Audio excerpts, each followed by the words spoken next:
Merci beaucoup Jean-Jérôme Bertolus pour ce point. Vous restez avec nous en studio. Jean-Christophe Lagarde, c'est très grave ce qu'on a entendu, ce dont vous êtes accusé. Ce serait grave si c'était vrai. Sauf qu'il y a 270 pages de mensonges, de calomnies, de diffamations, qu'aucun journaliste en France ne cherche à vérifier, reprenant de façon hallucinante ce qu'elle raconte. Hallucinante. Or, même dans ce que vous venez de dire, c'est un tissu d'ânerie. Et elle continue sur toutes les antennes. Hier, elle était en train de raconter que Bobigny était devenue une ville islamiste, où on ne pouvait pas boire une bière dans la ville. Juste en face de ma permanence, hier matin, il y avait des gens ni fumer de cigarettes pendant le ramadan.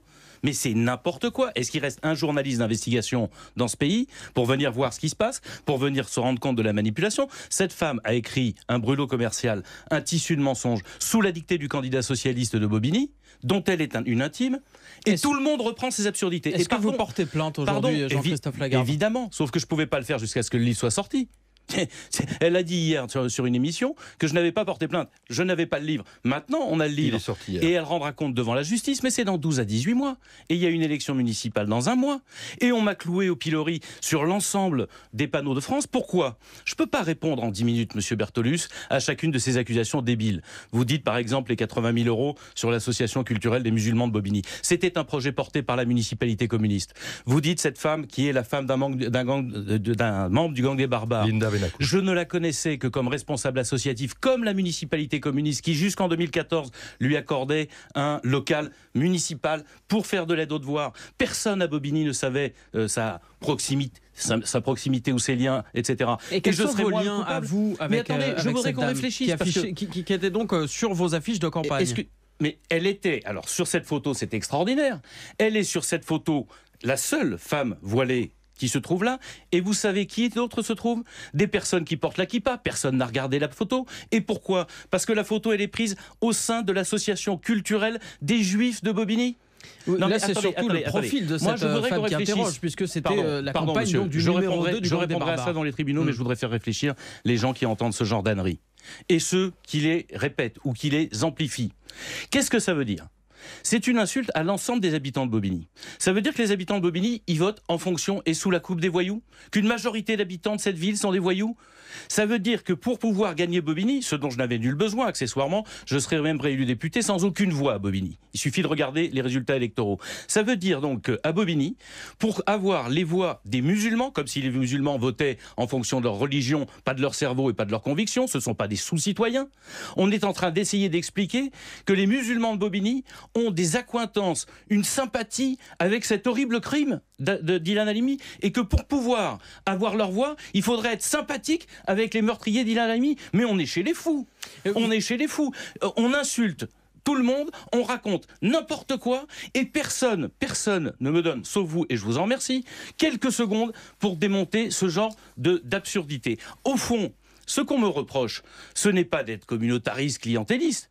C'est que dans ma circonscription, comme dans beaucoup de circonscriptions en France, il y a des associations, il y a des citoyens, ils sont musulmans, ils sont noirs, ils sont arabes. Et il ne faut pas leur parler. Moi, je ne suis pas islamophobe. Je l'avoue et je l'assume. Je suis islamismophobe. C'est-à-dire que je combats, et ceux qui doivent rire aujourd'hui, ce sont justement les islamistes dont ils savent que je suis un ennemi. J'ai créé avec Simone Veil un mémorial de la Shoah à Drancy. J'ai voté la loi contre l'antisémitisme qui est passée il n'y a pas très longtemps, quand tous les socialistes se sont planqués. Mais Jean-Christophe Lagarde, la Chambre régionale des comptes indique qu'il y a eu 12 dossiers de recrutement suspects. Attendez, monsieur, vous me permettez? J'ai été maire de Drancy. Ça ressemble à du clientélisme. Monsieur, j'ai été maire de Drancy, pas maire de Bobigny. Vous posez la question et vous les invitez, ils ne demandent qu'à répondre. Aux élus de Bobigny. Moi, j'ai géré une ville. Mais à votre connaissance, il n'y a pas de problème à Bobigny. Il n'y a pas de clientélisme à Bobigny. La Chambre régionale des comptes a dit tel et tel recrutement était régulier, et ils ont été annulés. Donc, et ça, c'était au tout début, quand une administration qui était aux mains des communistes depuis 99 ans aurait dû les alerter sur les régularités. Mais je ne vais pas rendre des comptes pour une ville que je ne gère pas. Qu'est-ce que c'est que cette folie? Et de la même façon, je veux le dire, quand je dis je suis islamismophobe, c'est parce que je lutte contre le séparatisme. Et ceux qui sont en train de se marrer, ce sont justement les islamistes, qui sont mes ennemis, qui votent contre moi.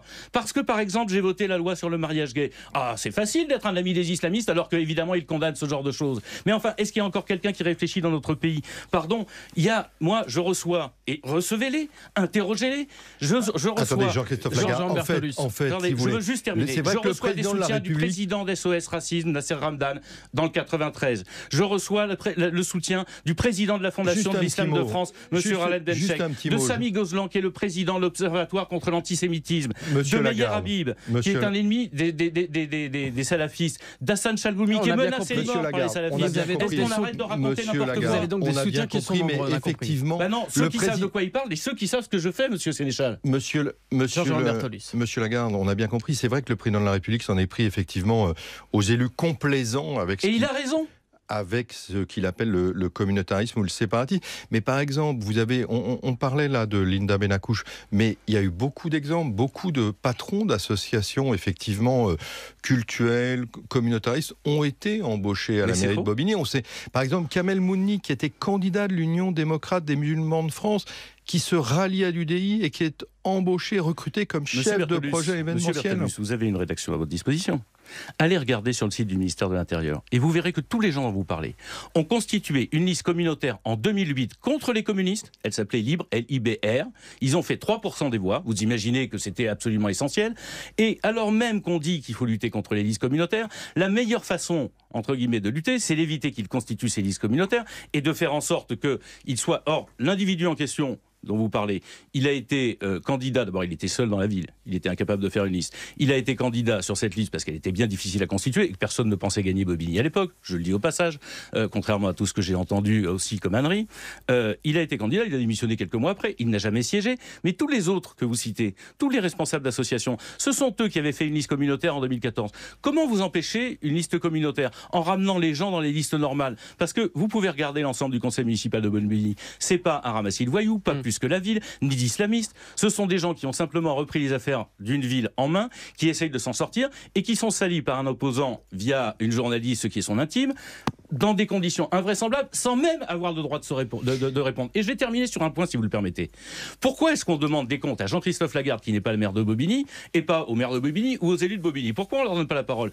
Parce que tout ce que vous dites, si c'était le maire de Bobigny, que vous ne connaissez pas, le premier adjoint de Bobigny, que vous ne connaissez pas, ça n'intéresserait personne. Donc on prend quelqu'un de plus connu, on lui fait assumer la gestion d'une ville qu'il ne gère pas, on lui reproche des choses invraisemblables, et pendant ce temps-là, ce tissu d'insanité se diffuse, sera condamné par la justice, mais trop tard pour que la vérité soit connue. Et vous portez plainte, vous avez porté plainte déjà? Oui, bien sûr. Ça y est, ça a été déposé au tribunal. Bien Merci sûr. à vous. Attendez, pas que contre cette journaliste, Oui. contre un certain nombre de médias qui ouvrent leurs antennes sans aucune vérification. J'ai entendu sur RMC, sur Europe 1, vos confrères dire n'importe quoi, donc sans avoir vérifié quoi que ce soit, et sans même me donner la parole. Je vais même vous dire une chose. Cette dame, elle écrit 270 pages d'insultes. Elle n'a jamais demandé à me rencontrer pour me poser des questions. Donc vous portez plainte contre elle, vous portez plainte contre RMC et contre Europe 1, si je vous comprends bien, Jean-Christophe Lagarde. Et pas que, parce qu'il y en a quelques-unes, mais j'ai pas le temps de tous les citer. Merci. Simplement, vous êtes une chaîne du service public. Vous ne pratiquez pas ce genre de choses.